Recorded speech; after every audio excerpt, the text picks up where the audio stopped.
The grill is shot. The chairs are held together by optimism. And what happened to the rug? Sounds like your outdoor setup is not ready for patio season. Fix it all with Wayfair. Shop Wayfair for grills, rugs, furniture, and more. With 20 million 5-star reviews, room of choice delivery, and expert setup on qualifying orders, it's never been easier to do more for less. Get 10% off your first eligible purchase. Hurry to wayfair.com or download the app now. Wayfair, every style, every home. Now at Lowe's, faster quotes start at the Lowe's Pro Desk. Got a material list handwritten on a sticky note or saved as a photo?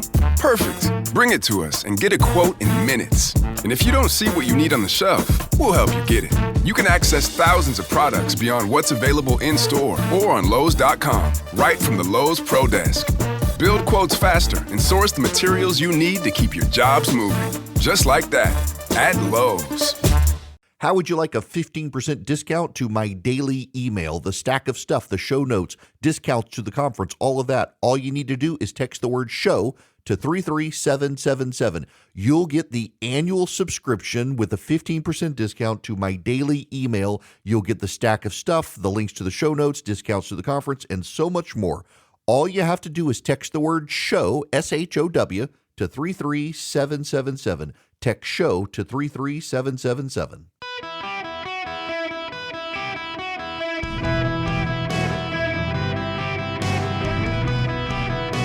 Welcome to the Eric Erickson Show podcast, Hour 3. Greetings, America. Welcome. It is Eric Erickson here across the United States. 877-973-7425 is the phone number. If you want to be on the program, if you're in Georgia, text ENGAGE to 33777. Get the list of folks you're going to want to vote for in the runoff that's on Tuesday. If you are anywhere nationwide, text Eric, E-R-I-C-K, to 33777. If you're in Oklahoma, that's what I want to say. If you're in Oklahoma, I'm going to be with you next Tuesday and Wednesday. Or rather, next Wednesday and Thursday. I'll be in Tulsa on Wednesday. I'll be in Oklahoma City on Thursday. Tulsa on Wednesday, Oklahoma City on Thursday, and have some great time with you guys. If you're in Tulsa, check out KRMG's website. If you are in Oklahoma City, check out Freedom 96.9's website. And looking forward to seeing you guys next week. I've been to Tulsa, I've never been to Oklahoma City, except for flew in for a layover one time. That was it. I saw the airport. That was it. Will Rogers Airport. That was all I saw. We got to talk about a sensitive subject. We have to talk about a sensitive subject. I'm going to play for you some audio, and you're probably not going to, some of you won't like what I have to say. Most of you, I think, will, though. But this is Carmelo Anthony's mother and father on CBS Morning News. And I need you to hear what they say so that you have the full context of the remarks before I say anything else. Well, I thought I had it. I'm playing it. There's just no sound coming. Why not? I have no idea. What they said was that my son didn't intend to hurt anyone. My son was defending himself. What stuck out to me, number one, was the all-white jury, but I was trying to be, all right, it's not that big of a deal. I mean, the truth is on our side. I have to correct something I said yesterday because I noted there was an all-white jury and that 3 black panelists who were going to be on the jury were booted from it. Well, actually 5 potential black jurors were booted. Now, that is true. 2 of the 5 said that they would never send they would have struggle to send a black person to prison, a black young man to prison. The other 3 were public school teachers, and they didn't want to be part of a murder trial involving public school students. And so they were excused from the jury, the other 3. But I said, other than that, it was a white jury, and that turns out not to be true. In fact, the jury included Hispanic, Asian, Middle Eastern, and Indian members. It included men and women. It was not an all-white jury. It just didn't have African-American, per se, black members of the jury on it. But this is a talking point that has been embraced and seated. And, again, I myself heard it repeated over and over. It was an all-white jury. And no, it wasn't an all-white jury. It had Hispanic and Asian members on the jury, men and women. You don't get a jury of particular racial composition in this country. If members of the jury are excluded not because of race but because of circumstance, that's perfectly constitutional. And these 3 black public school teachers were excused because of the sensitivities of a trial of a murder at a public school. What I really resent here is that Carmelo Anthony's mother and father think that their son was defending himself when he went somewhere he was not supposed to be, was asked to leave, became belligerent, a shoving match happened, and he pulled out a knife and killed the other kid. We have a nation of people who refuse to take responsibility for their actions, and this mother and father clearly did not do a good job of raising their son, and someone needs to say their son murdered another person. The victim is not Carmelo Anthony. The victim is Austin Metcalf, and Austin Metcalf can't defend himself because he's dead, and their son did it. Mr. and Mrs. Anthony, your son is a murderer. Your son killed another boy. And stop claiming victim of circumstance. Your son went where he was not supposed to be and did not want to leave. An argument ensued. And even in Texas, with a stand your ground law, you don't have the right to plunge a knife into another boy's heart because you got shoved. You can see why Carmelo Anthony thought he was entitled to murder someone by the entitlement mentality of his parents who think that he's the victim here. He's not. He murdered someone. And by the way, that fact is not in dispute. For anyone outraged about what I'm saying, the fact is not in dispute that Carmelo Anthony murdered someone, plunging a knife into someone's heart, a 17-year-old boy. There is no dispute. The dispute is, was he surrounded and being bullied? Even if he was, he could have walked away. He could have walked away. But no, that would have shown weakness, wouldn't it? So Carmelo had to prove he was going to be tough and defend himself. And by the way, the key witnesses who originally said he was being surrounded and feared for his life, that it wasn't really true. To give Carmelo Anthony's family this airtime is to perpetuate a racial grievance. Where is Austin Metcalf's family? I'm sorry, they're home grieving because their son is dead. I don't have the audio for you, but one activist who was there, who was outraged by the guilty verdict, said they needed to go out to the cemetery and dig up Austin Metcalf and stab him again. That's what an actual activist said. Another said they need to go find Austin Metcalf's brother and kill him too. What has gotten into people in the mentality that they're somehow victims when they're murderers? Why do these people deserve the benefit of the doubt and sympathy? Their son murdered someone. It's a tragedy. But if they're going to go on television and say this was unfair, no, what was unfair is their son taking a knife to a shoving match and killing someone. And now you know where this leads, of course. It leads back to the racial grievance of, we got to have reparations. Al Green, the soon-to-be outgoing member of Congress because he lost his primary down there in Texas. Listen to this. Listen to this, Congressman. And I want you to know this. There is the proof, the empirical evidence that people of color are still discriminated when they go in to get loans. They will pay more for loans, they will get less money, and they will have terms that are more onerous. We want to make sure that the playing field is level when you walk into that bank, that lending institution, so that you can acquire the bootstraps necessary for you to make your way in the economic orders just as other people are making their way. This is our moment in time. This is legislation that we must pass. Yes. Finally, I just want to hand this out, Madam, if I may. This piece, if you'll pass these out, this is for Slavery Remembrance Day, but remembrance is not enough. But we are having a Slavery Remembrance Day event right here on the Capitol on August the 15th.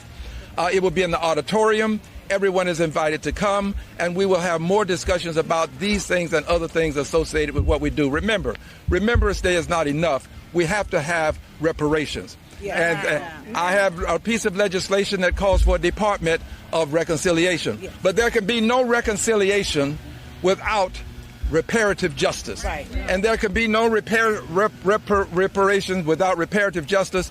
And to have reparative justice, you've got to have the thing that we call what? Truth. No, the money. You got to have the money. No money. Yes. Reparative compensation.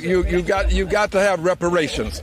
You got to have money. Look, if money can solve the problems for everybody else, it can solve some of our problems. Really, a shakedown. This is Brittany Packnett Cunningham, a black activist also up there demanding reparations for what? And I'm here this morning because you cannot talk about dignity, hope, and joy for black children in America without telling the truth about what was taken from them, from their parents, from their grandparents, from 400 years of mothers and fathers and aunties and uncles who built the wealth of this nation and were never allowed to hold a single dime of it. So let's tell the truth.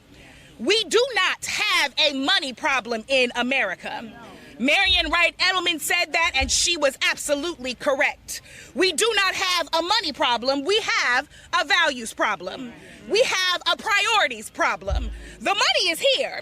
It's always been here. We found it for everybody and everything else. We just keep deciding over and over again not to do right by the people whose country, who had this country built on their backs. You got that? They need reparations because they've been deprived for 400 years. We have a victim mentality polluting the political class and the black community that has descended down to this family whose son murdered someone, insisting that there was no justice. There was no justice for Alston Metcalf. Henry Livermore Abbott, James Alban, Lauren Andrews, Lester Archer, Elijah Bacon, Dudley Bailey, Henry Bailey, Edward Baker, George Bascom, George Bayard, Terrence Begley, Thomas Bell Jr., Louis Benedict, James Cameron, not the director, Stephen Carpenter, Thomas Cass, Stephen Champlin, Edward Chapin, Daniel Chaplin, Mark Collett, Lorenzo Denning, Nikolai Duncan, Arthur Dutton, Charles Ellett Jr., Edward Ellis, Benjamin Falls, Ellen Farnsworth, Johnny Fry, Edward Galloway, Jesse Gove, John Grebel, Pleasant Heckelman, Henry Hardenberg, Frank Haskell, Alexander Hayes, Conrad Jackson, Philip Kearney, Luther Ladd, Francis Mahler, Daniel McCook Jr., Robert McCook, Archibald McDonald, Summer Needham, William Nelson, Fitz James O'Brien, Patrick O'Rourke, Everett Peabody, Edward Phelps, Joseph Plummer, Caleb Pratt, Julia Wraith, Abner Reed, James Reed, Robert Riley, Jesse Reno, William Renshaw, Paul Revere, not that Paul Revere, John Reynolds, James Rice, William Sanders, Edward Savakul, Frederick Schaefer, John Scott, John Sedgwick, Charles Session. Just the names of some of the hundreds of thousands of Union soldiers who died on battlefields in the Civil War to free the slaves.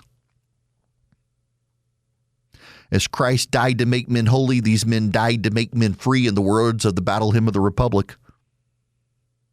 The reparations that Al Green wants, that these activists want, wouldn't make them whole. The reparations were paid in blood on battlefields around this country in the Civil War. And what did these men who died to make other men free, what did they get in return? A bunch of people who said this country was systemically racist. A bunch of people who said we got to have money to make people whole. Forget the dead men on the battlefields who made them free. And now you've got a mother and father in Texas whose son plunged a knife into the heart of another young man, claiming that their son who killed someone is the real victim in this.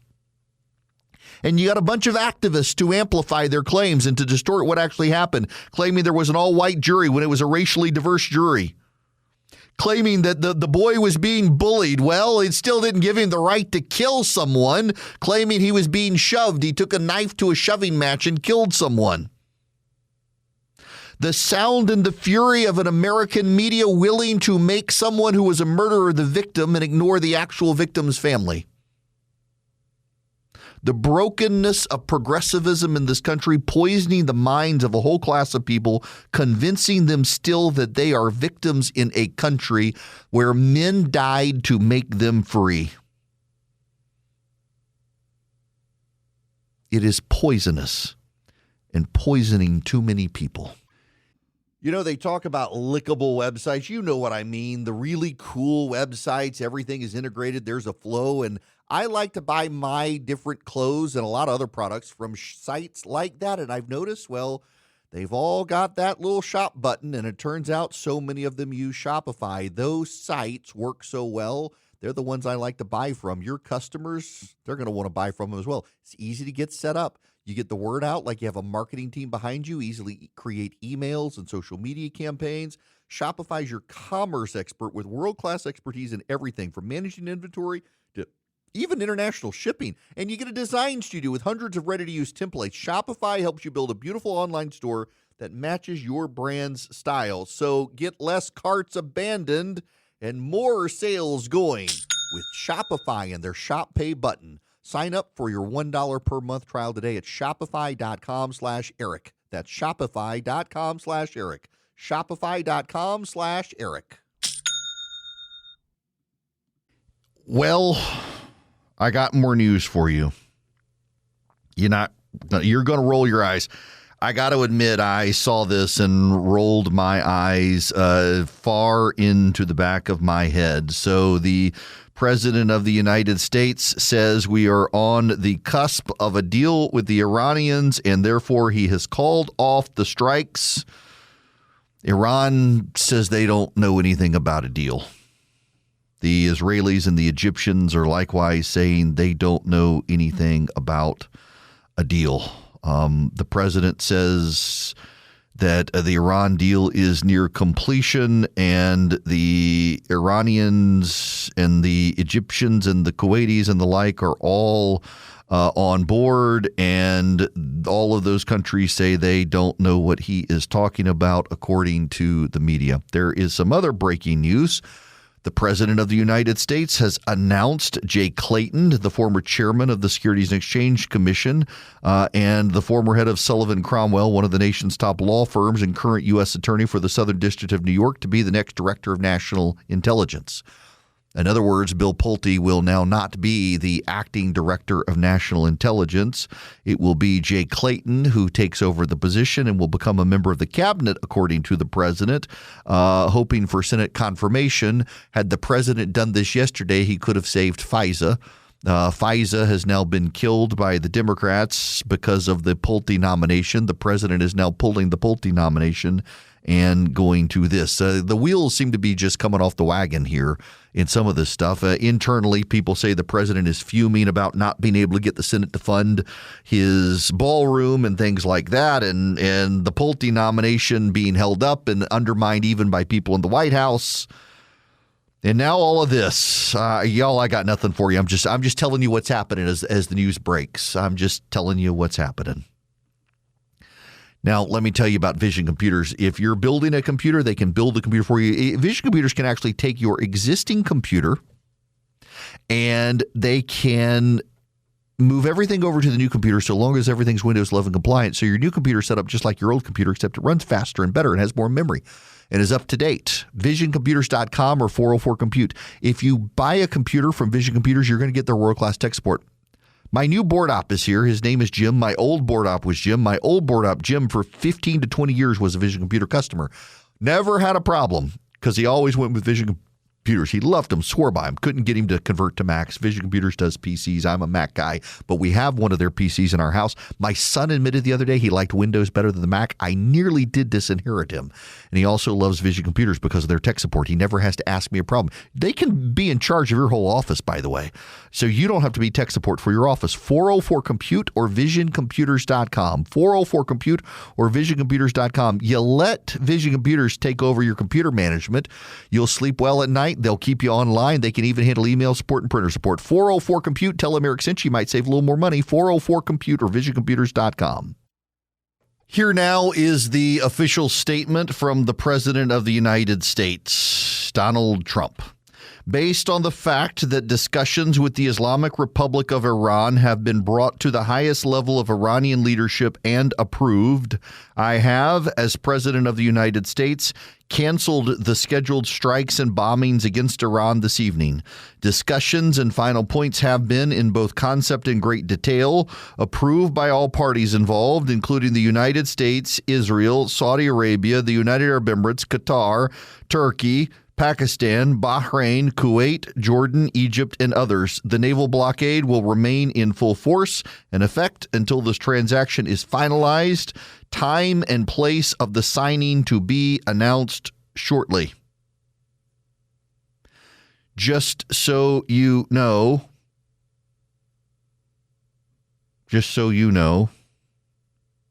the Egyptians, the Israelis, and most importantly, the Iranians say they have no idea what the President of the United States is talking about. Just so you know, yeah, the Iranians are saying they got no idea.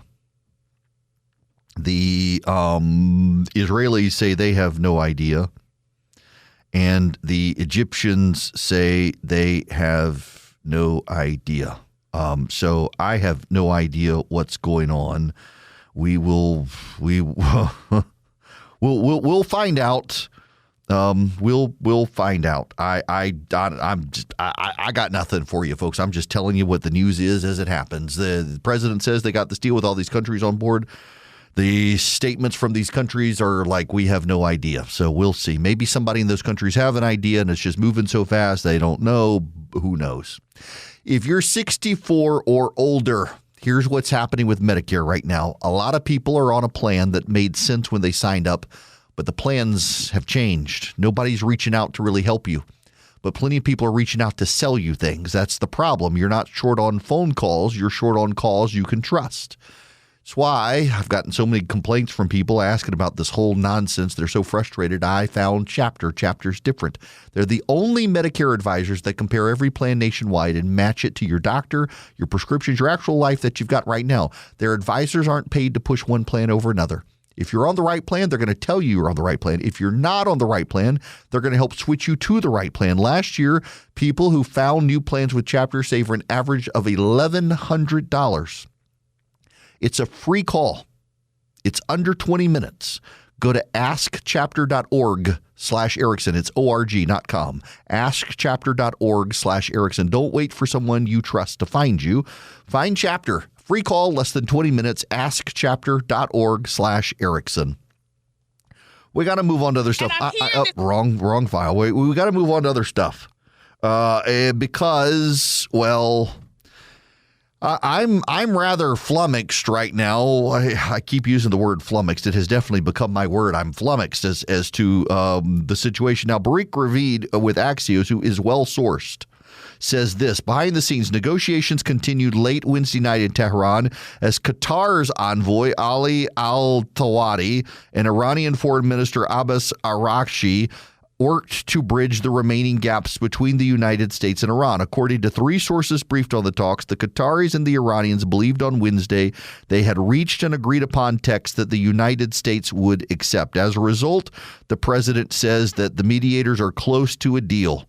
This is now hitting the wires from Barack Ravid at Axios. President Trump announced he canceled the planned strikes and claims Iran's leadership approved a draft agreement that would extend the ceasefire, reopen the Strait of Hormuz, and launch 60 days of negotiations on Iran's nuclear program.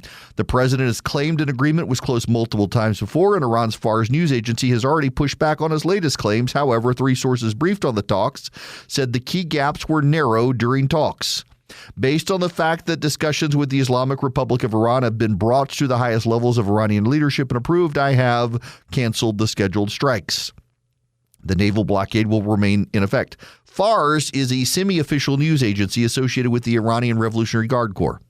They quoted an informed source close to Iran's negotiating team say no text for a preliminary memorandum of understanding has been approved. Negotiations continued late Wednesday night in Tehran between Qatar and Iran on behalf of the United States, trying to bridge the gap. The gaps were narrowed on 3 issues: the mechanism for releasing Iran's frozen assets, the arrangements for reopening the Strait of Hormuz during a 60-day ceasefire, how negotiations over Iran's nuclear program could be conducted during those 60 days. Iran's officials told several countries on Thursday that Tehran's talks produced an agreement in principle, but the supreme leader needed to give final approval. The sources noted that both the Iranians and Qataris had emphasized that U.S. strikes overnight significantly increased Iran's suspicions about Trump's real intentions. On Thursday, Trump announced the U.S. would be hitting Iran very hard before announcing that he would pause the attacks because of the deal. Again, the most interesting part is the Fars news agency, because Fars is kind of the mouthpiece for the Revolutionary Guard. And if they're saying there is no deal and nothing is agreed to, well, what we know about the Iran situation right now is the Iranian Revolutionary Guard Corps is kind of in charge. And as a result, it's, well, kind of notable. They're saying there's no deal there. I'm skeptical. We will see. Now, I got to move on because I want to play this clip from Reverend Raphael Warnock, who is also a United States Senator from the state of Georgia. Listen to this in this interview. Well, never mind listening to that interview.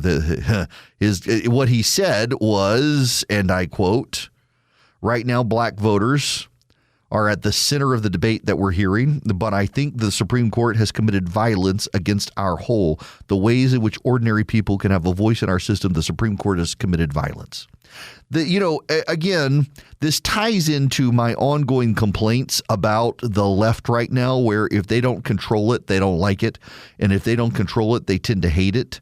And in the United States of America, the progressive left not controlling the Supreme Court means the Supreme Court is illegitimate, is delegitimized, and as a result, they can say things like it's the Supreme Court is violent and the Supreme Court has taken rights away, and they can cause violence against the Supreme Court. Remember, it was the Supreme Court conservative justices who had people show up at their houses to protest.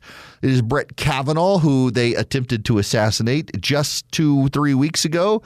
Amy Coney Barrett had her home swatted, or was about to, but thankfully 911 called her federal security. And the 911 federal security officers and the 911 people coordinated and realized that this was a swatting attempt to try to get her and her family attacked by SWAT agents.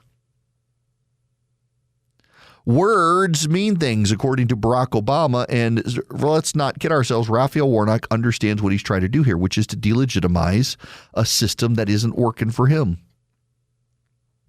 You know why the left is doing this, don't you? I hope you understand the situation with why the left is doing these things. They're doing these things because the progressive left in the United States it propped up these institutions to control them.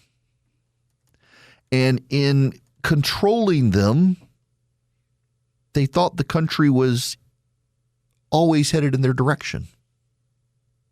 Look at what they're doing to CBS News. Do you know the ratings at CBS News are up? The ratings at 60 Minutes have gone up in the last year since Bari Weiss took over. And yet the left says she's destroying CBS News. The ratings going up proves she's not destroying 60 Minutes and CBS News. What it actually means is that the left is just losing its grip. Robert Conquest was a philosopher and a historian and a novelist, and he came up with Conquest's laws, the laws of politics. Generally speaking, everyone is a conservative or reactionary on subjects about which he knows best. Every organization appears to be headed by secret agents of its opponents. And then there is another one. Any organization not explicitly right-wing soon becomes left-wing. Now, Conquest himself did not per se come up with the laws as we now refer to them. National Review in 2003, John Derbyshire, who was then there, reiterated these three laws based on his knowledge of Conquest. Others have said they are John O'Sullivan's laws, but in large part they are based on Conquest laws. Everyone is conservative about which he knows best. Any organization not explicitly right-wing sooner or later becomes left-wing. The simplest way to explain the behavior of any bureaucratic organization is to assume it's controlled by a cabal of its enemies. Conquest three laws. The left has taken academic institutions and turned them to the left. It is not only now almost impossible to find a conservative in the Ivy League, it's almost impossible to find a moderate in the Ivy League.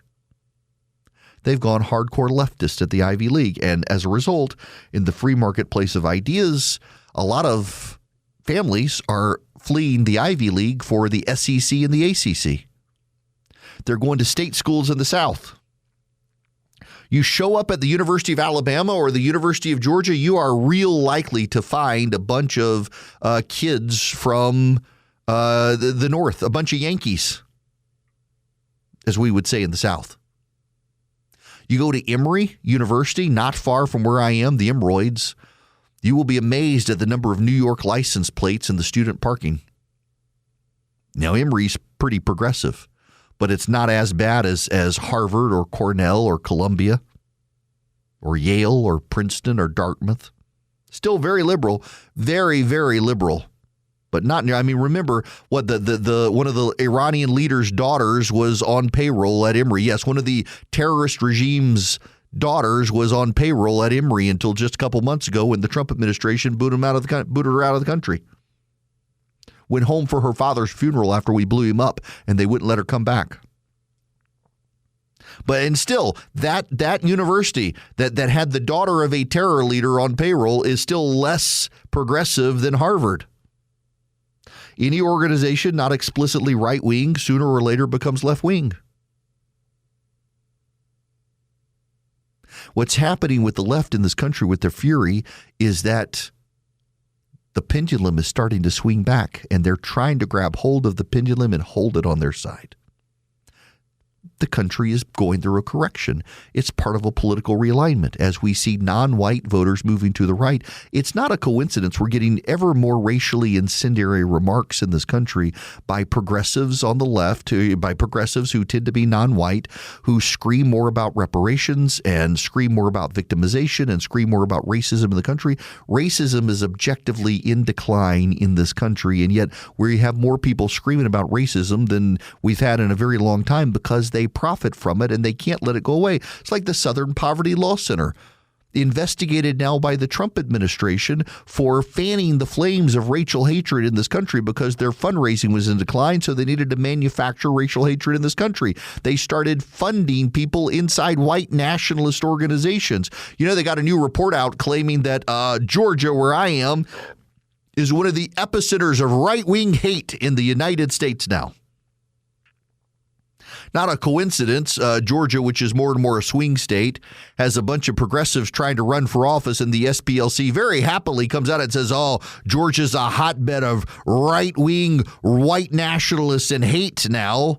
Did they make it up? Are they funding the groups they claimed? Remember, one of the groups they claimed was they were targeting. They also had people on the payroll trying to do road adoptions by the KKK, according to the federal indictment. They've got to stir the racial grievance pot because the country's starting to swing away from them. CBS News gets unmitigated hell from the left because CBS News is still liberal, but decided, you know what?